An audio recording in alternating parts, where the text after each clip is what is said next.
SecretBaseTrainer! What's up, Leia? Hey, what's up? I think you told me your Phantasmal was pretty rough. How did it turn out eventually? Pretty rough, and it was slim pickings. On your end, do you feel any pressure or stress about all of this? Yeah, but I think I had terrible, trying to get product in Japan, being on the ground in Japan, and I thought that was brutal. You get nothing. You lose. Good day, sir. I think the US market is a little bit more forgiving. You can get what you want. You just have to find the right places. My rule, you don't negotiate with scalpers or resellers. No, we don't negotiate with scalpers. Don't have anything to do with them. There are a lot of things that you can go back and still enjoy. At the same time, you look at the market and people who maybe don't invest in other places, and sometimes you question your sanity. Am I misunderstanding something? Is there a joke that I'm not getting? Doesn't anyone notice this? I feel like I'm taking crazy pills! Case in point, in the past week, I'm scrolling through my collection checklists. I have checklists of different places, reviewing all the many things I'm missing. I'm looking for small bits I can add easily. I'm always looking for this or that. In one list, I come across this product called the Southern Island card sets. In July 1997, at the very end of the base era, and we were moving into Gen 2. It was slowly being introduced to the public. People were being acquainted with new Pokemon coming into a new generation. And in this set, there were 6 sets of 3 cards apiece. They had them in binders and these long packs of 3. There were several different packs. For the better part of 20 years, you can get these easily, homie. I mean, we're talking $10 a piece easy. There are tens of thousands of these out there. They were absolutely mass produced. There was no demand. This is one of those things you'd feed to your dog.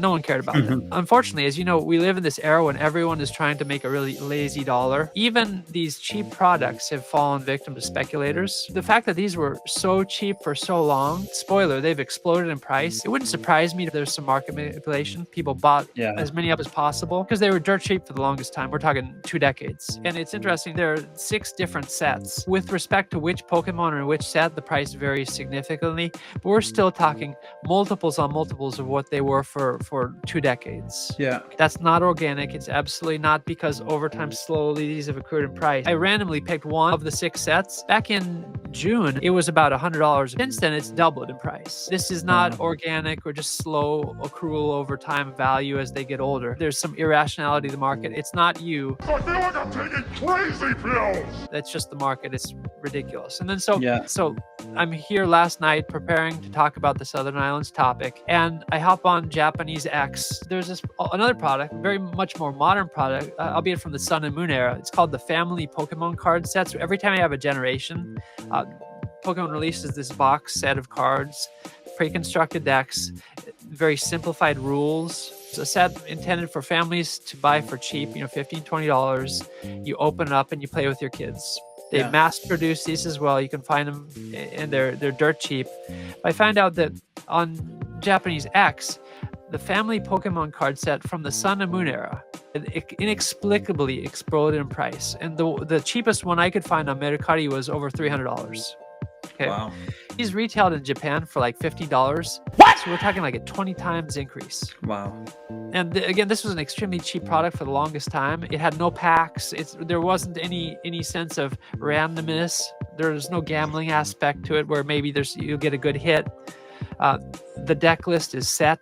These are always the last kind of things on shelves. If you go to Pokemon Center, the one for Scarlet Violet, you could still get. They're cheap. If there were an irrationally expensive item, just like with the Southern Islands, this would be it. I had one, homie. I had one sitting on my shelf for 2 years now, and I keep looking over and say, I gotta open this up and take out the coin. I gotta sleeve the cards because I'm a set collector.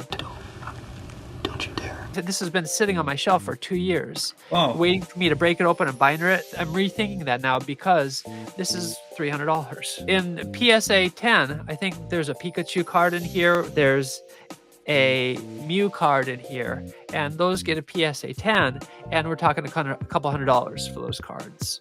But again, because this is a sealed product, it has a lot of value attached to it. Okay, Definitely. All this to say, with these two examples as case studies, regardless of what type of fan or collector you are, you have likely felt some combination of irritation and fatigue in the last half decade. Maybe some of you have only been here the last couple of years. Maybe you've been longer, like I have. It's even possible maybe you considered stepping away for good, because ultimately, as much as we joke about fighting, it's not fun to fight about Pokemon cards. You don't like to lose to bots. You don't like to be assaulted or to assault people for cards. It's ridiculous.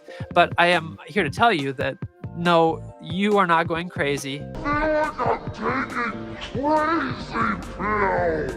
It's not something wrong with you.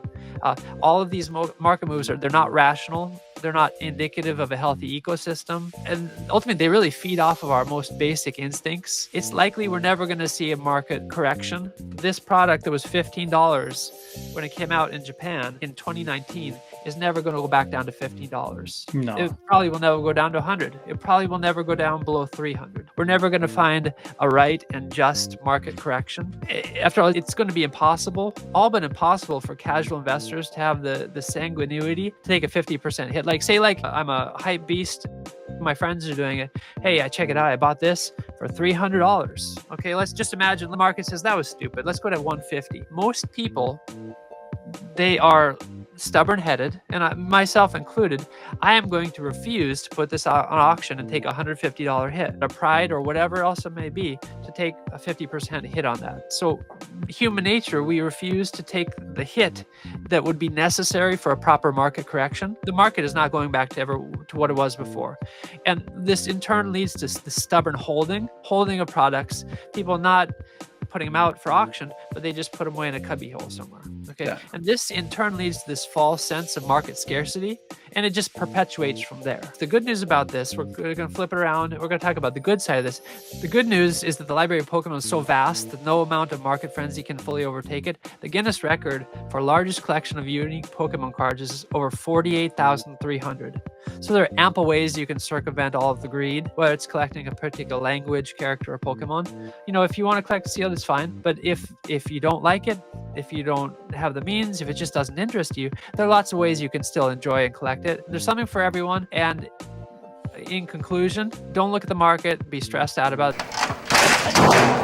There's something for everyone in this. You can find your way, just like I kind of found my lane, doing what I want to do and enjoying it. But I gotta say, if you do have some cheap sealed items and you absolutely do not need to open them, don't you dare. You may want to keep them sealed going forward. Keep them on your shelf. Yeah. I got this box, family Pokemon card game. I didn't need to open now. Hold on to it. You may be happy you did in the future. Yeah, definitely. Yeah, it is a good assessment. Come on! Sitting on something that was so cheap. And it's happening all throughout Pokemon. It's crazy. We'll be back next time. More positive news. Hopefully, until we talk next time, everyone make sure you get your drop kicks in. Talk to you next time. All right. See you next time. SecretBaseTrainer.